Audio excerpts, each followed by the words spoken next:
Hello mga ka-YT, dito naman tayo sa ating pag-uusapan. Ito ay ang Pag-ibig Loyalty Card. Ito ay powered ng AUB, Asia United Bank, and UB, Union Bank of the Philippines. Itong loyalty card ay meron itong chips. Dating loyalty card ay walang chips. So, cash card, hindi siya cash card. At saka ID lang iyon. Ang ngayon ay may chips na siya.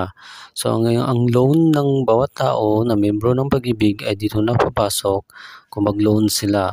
So meron ito sa likod niya na sarili niyang account number. At saka meron itong PIN na ibibigay sa inyo na kayo lang ang nakakaalam. So dapat itago ng